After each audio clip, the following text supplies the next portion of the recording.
الحمد للہ رب العالمین والصلاة والسلام علی قائد الغر المحجلین نبینا محمد وعلی آلہ وصحبہ اجمعین وبعد۔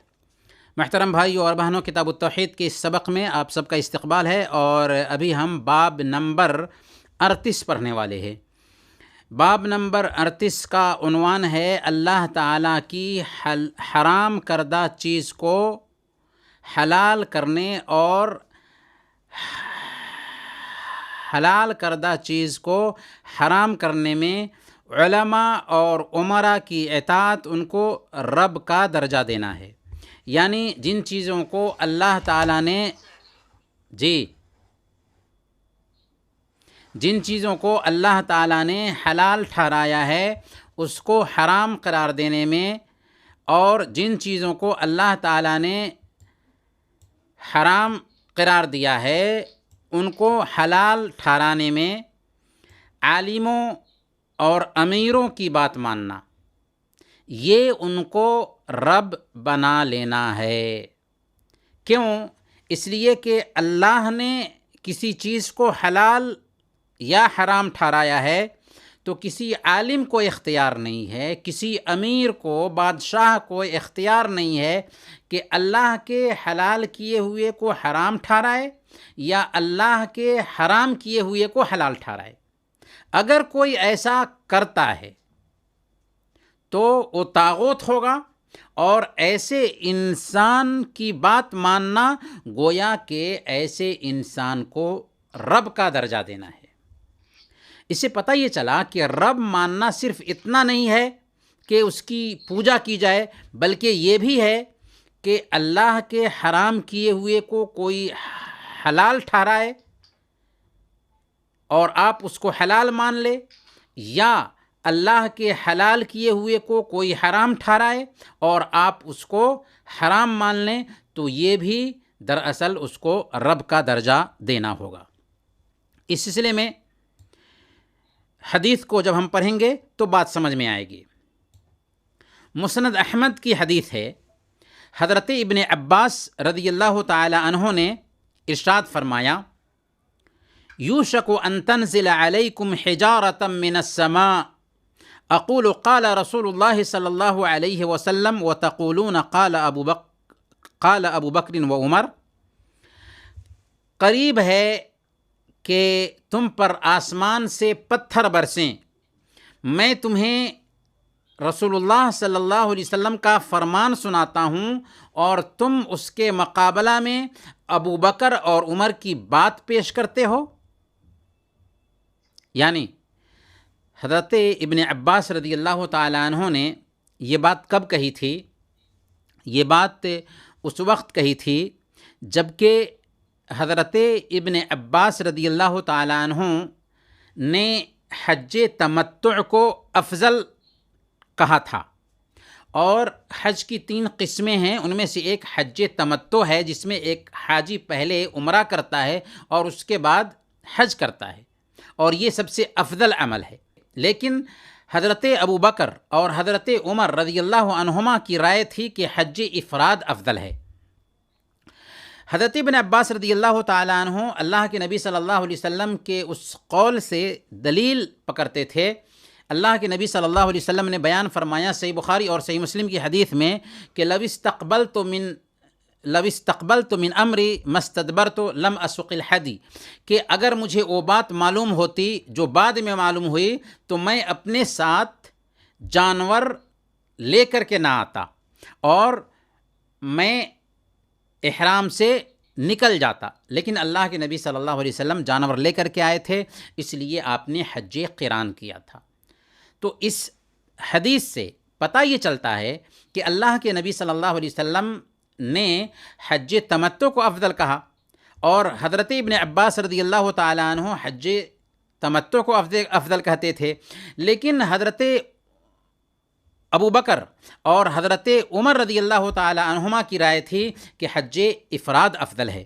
تو اس بات پر حضرت ابن عباس رضی اللہ تعالی عنہ کہتے ہیں کہ یوشک ان تنزل علیکم حجارۃ من السماء اقول قال رسول اللہ صلی اللہ علیہ وسلم وتقولون قال ابو بکر و عمر، کہ قریب ہے کہ تم پر آسمان سے پتھر برسے. میں کہتا ہوں کہ اللہ کے نبی صلی اللہ علیہ وسلم نے ایسا کہا ہے اور تم کہتے ہو کہ ابو بکر اور عمر نے ایسا کہا ہے.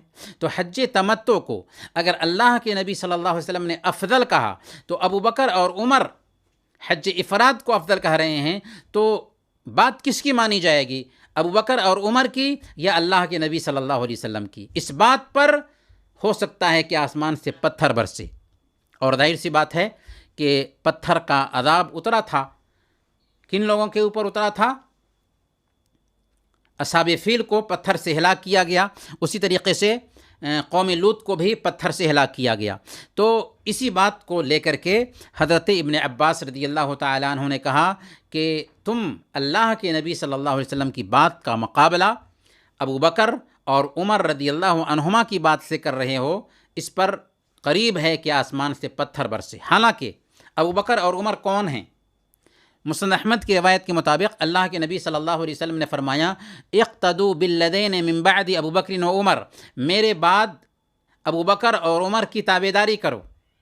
یعنی ابو بکر اور عمر کی بات ماننے کا حکم دیا جا رہا ہے، لیکن اس کے باوجود بھی ابن عباس رضی اللہ تعالیٰ عنہ یہ بات کہہ رہے ہیں کہ قریب ہے کہ تم پر آسمان سے پتھر برسے. میں کہتا ہوں کہ اللہ کے نبی صلی اللہ علیہ وسلم نے ایسا فرمایا اور تم کہتے ہو کہ ابو بکر اور عمر نے ایسا فرمایا ہے.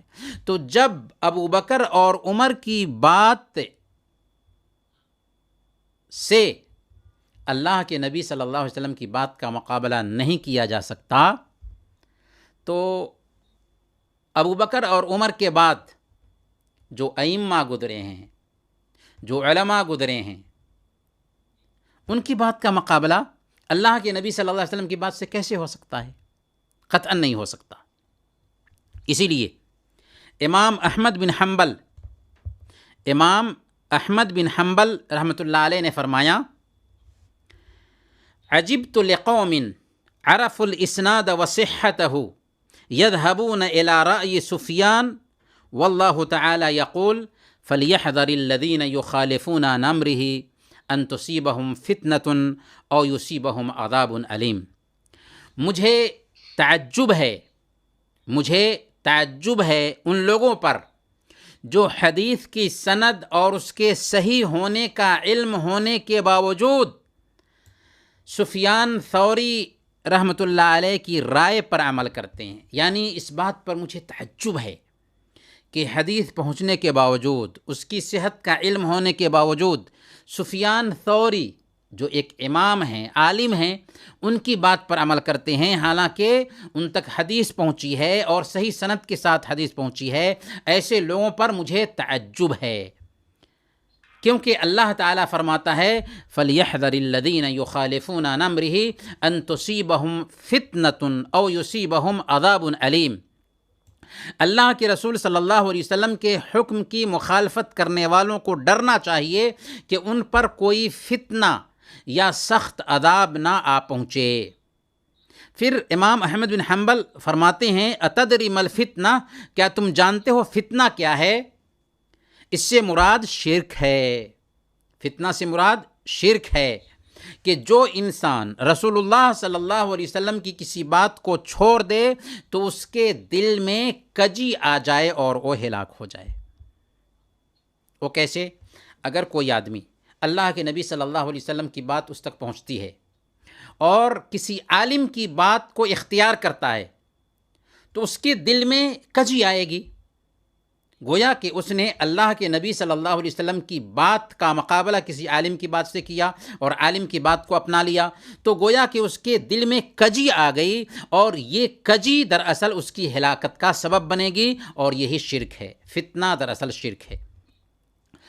گویا کہ امام احمد بن حنبل رحمۃ اللہ علیہ عام انسانوں کو یہ پیغام دے رہے ہیں کہ مجھے تعجب ہوتا ہے ایسے لوگوں پر جو حدیث ملنے کے باوجود اور صحیح سند سے حدیث ملتی ہے اس کے باوجود بھی سفیان ثوری کی بات مانتے ہیں.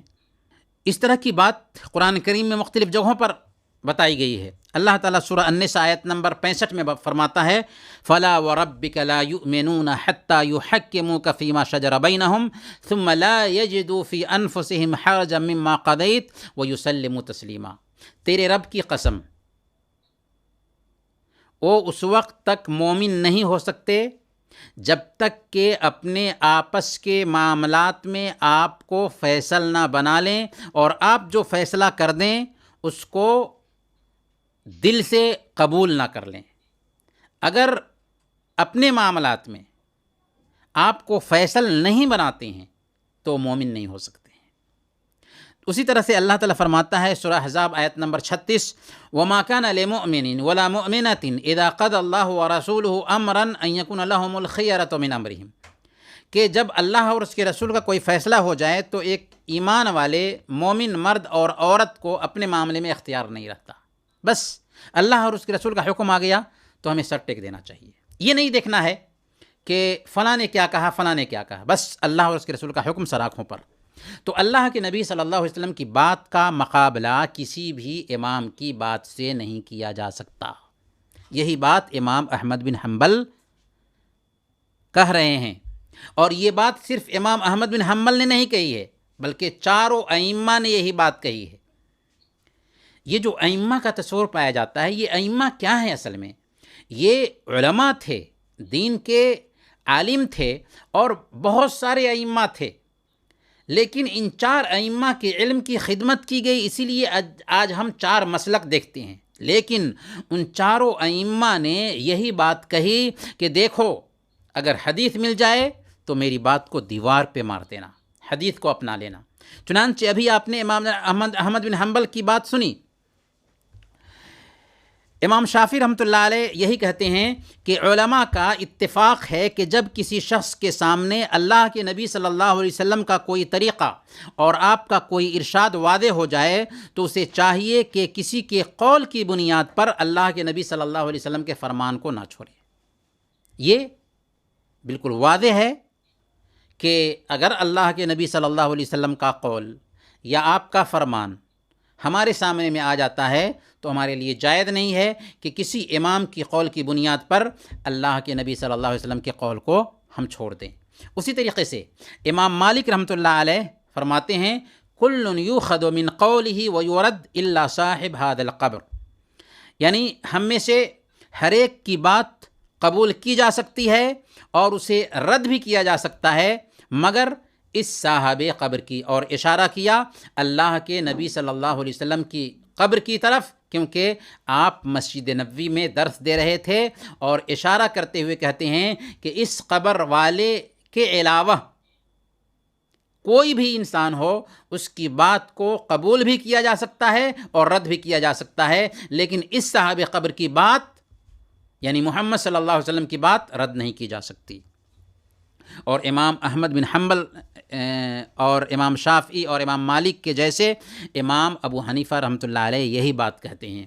امام ابو حنیفہ رحمۃ اللہ علیہ فرماتے ہیں کہ رسول اللہ صلی اللہ علیہ وسلم سے جب کوئی حدیث مل جائے تو سر آنکھوں پر، صحابہ کا کوئی عمل مل جائے تو سر آنکھوں پر، اور اگر تابعین کا کوئی قول ہو تب وہ اور ہم دونوں برابر ہیں۔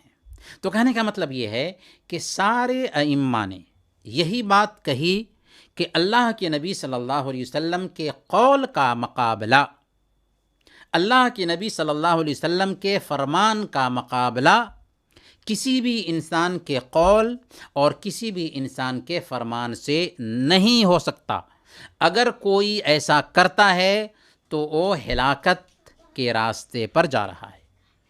اللہ کے نبی صلی اللہ علیہ وسلم کی حدیث سامنے میں آ جاتی ہے تو سر ٹیک دینا چاہیے، وہاں پر یہ نہیں دیکھنا چاہیے کہ کس امام نے کیا کہا ہے، بشرطے کہ اللہ کے نبی صلی اللہ علیہ وسلم کی صحیح حدیث ہو اور واضح حدیث ہو۔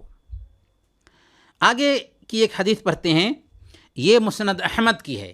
مسند احمد کی یہ حدیث ہے، حضرت عدی بن حاتم رضی اللہ تعالی عنہ نے اللہ کے نبی صلی اللہ علیہ وسلم کو یہ آیت کریمہ تلاوت کرتے ہوئے سنا۔ کون سی آیت ہے؟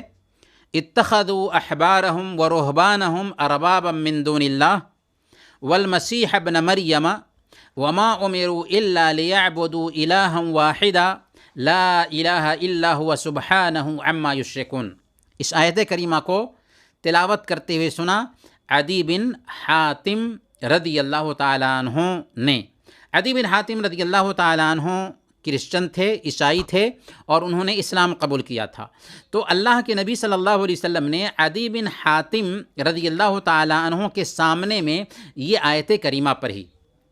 اس کا ترجمہ ہوتا ہے کہ اتخذوا احبارہم و رہبانہم اربابا من دون اللہ، کہ انہوں نے اپنے عالموں اور بزرگوں کو اللہ کو چھوڑ کر کے رب بنا لیا، والمسیح ابن مریم، اور عیسیٰ مسیح کو بھی انہوں نے رب بنا لیا۔ حالانکہ انہیں حکم کیا دیا گیا تھا؟ انہیں حکم دیا گیا تھا کہ ایک اللہ کے علاوہ کسی اور کی عبادت نہ کریں، کہ اس کے علاوہ اور کوئی معبود ہے ہی نہیں۔ تو یہ آیت کریمہ جب حضرت عدی بن حاتم رضی اللہ تعالی عنہ اللہ کے نبی صلی اللہ علیہ وسلم سے سنتے ہیں، تو چونکہ اس آیت کریمہ میں کیا بات کہی جا رہی ہے؟ اس آیت کریمہ میں یہ بات کہی جا رہی ہے کہ انہوں نے اپنے بزرگوں کو، اپنے عالموں کو، اپنے درویشوں کو اور عیسیٰ بن مریم کو رب مان لیا۔ تو حضرت عدی بن حاتم رضی اللہ تعالیٰ عنہ کو تعجب ہوا کہ ہم لوگ جب عیسائیت پہ تھے تو اپنے عالموں کو، اپنے راہبوں کو رب تو نہیں مانتے تھے، ان کی ہم عبادت تو نہیں کرتے تھے۔ انہوں نے کہا انا لسنا نعبدہم، کہ یا رسول اللہ جب ہم عیسائیت پر تھے تو ہم ان عالموں، ان راہبوں اور ان پادریوں کی پوجا تو نہیں کرتے تھے۔ تو اللہ کے نبی صلی اللہ علیہ وسلم نے فرمایا کیا ایسا نہیں تھا کہ تم اللہ کی حلال کردہ چیز کو ان کے کہنے پر حرام اور اللہ کی حرام کردہ چیزوں کو ان کے کہنے پر حلال سمجھتے تھے؟ انہوں نے کہا کہ ہاں یا رسول اللہ، ایسا تو ہوتا تھا کہ اللہ نے کسی چیز کو حلال ٹھہرایا ہے وہ حرام کرتے تھے، تم حرام مان لیتے تھے۔ اللہ نے کسی چیز کو حرام ٹھہرایا ہے وہ حلال کرتے تھے، تم ان کو حلال مان لیتے تھے۔ تو انہوں نے کہا کہ ہاں ایسا تو ہم کرتے تھے۔ تو آپ نے فرمایا یہی ان کی عبادت ہے، یہی ان کی عبادت ہے۔ تو اس حدیث سے ہمارے سامنے اس حدیث کا، اس کتاب کا جو باب ہے، اس باب کا مفہوم واضح ہو کر کے آ گیا ہوگا۔ باب کیا کہتا ہے؟ اللہ تعالیٰ کی حلال کردہ چیز کو حرام یا حرام کردہ چیز کو حلال کرنے میں علماء اور امراء کی اطاعت، ان کو رب بنا لینا ہے۔ کیونکہ کسی عالم کی بات یا کسی امیر کی بات اللہ اور اس کے رسول کی بات کے تابع ہوتی ہے۔ اللہ تعالیٰ فرماتا ہے یا ایھا الذین آمنوا اطیعوا اللہ واطیعوا الرسول واولی الامر منکم، کہ اللہ کی اطاعت کرو، اس کے رسول کی اطاعت کرو اور اولو الامر کی اطاعت کرو۔ اولو الامر سے کون لوگ مراد ہیں؟ اولو الامر سے مراد امیر بھی ہے اور اولو الامر سے مراد عالم بھی ہے۔ دو طرح کے لوگ مراد ہوتے ہیں، کیونکہ عالم بھی کچھ اللہ کے احکام کو پہنچانے کا اختیار رکھتے ہیں اور امیر کا بھی اختیار ہوتا ہے کہ اللہ کے احکام کو لاگو کریں، لیکن اللہ اور اس کے رسول کا جو حکم ہوگا وہ آخری فیصلہ ہوگا۔ امیر اور عالم کی بات ڈیپینڈ ہوگی اللہ اور اس کے رسول کی بات پر۔ اسی لیے اسی آیت میں فرمایا فَإِن تَنَازَعْتُمْ فِي شَيْءٍ فَرُدُّوهُ إِلَى اللَّهِ وَالرَّسُولِ، ماننا ہے اللہ کی، ماننا ہے رسول کی، اور اولو الامر کی بھی اطاعت کرنی ہے۔ لیکن اگر اختلاف ہو جائے کسی مسئلے میں تو وہاں پر عالم کی نہیں چلے گی، وہاں پر امیر کی نہیں چلے گی، بلکہ چلے گی کس کی؟ اللہ اور اس کے رسول کی۔ اسی لیے اگر کوئی آدمی کسی کام کو حلال ٹھہراتا ہے، چاہے امیر ہو چاہے عالم ہو، حالانکہ اللہ نے اس کو حرام ٹھہرایا، یا کسی کام کو حرام ٹھہراتا ہے حالانکہ اللہ نے اس کو حلال ٹھہرایا اور ہم اس کی بات مان لیتے ہیں، تو گویا کہ ہم ان کو رب بنا رہے ہیں۔ یہ بھی ایک طرح سے پوجا کرنا ہے کہ اللہ نے کسی چیز کو حرام ٹھہرایا، اس کے رسول نے کسی چیز کو حرام ٹھہرایا، اور کسی انسان نے اس کو حلال کیا اور ہم نے حلال مان لیا، تو اس انسان کو ہم نے رب بنا لیا۔ یہ بھی پوجا کی ایک شکل ہے، یہ بھی رب بنانے کی ایک شکل ہے، اس لیے کہ حلال و حرام ٹھہرانا یہ کسی انسان کا اختیار نہیں، بلکہ یہ اللہ کا اختیار ہے۔ اللہ ہی کسی چیز کو حلال ٹھہراتا ہے، اللہ ہی کسی چیز کو حرام ٹھہراتا ہے۔ چلیں انہی چند کلمات کے ساتھ اس درس کو بھی ہم ختم کرتے ہیں۔ وصلی اللہ علی نبینا محمد وعلی آلہ وصحبہ اجمعین۔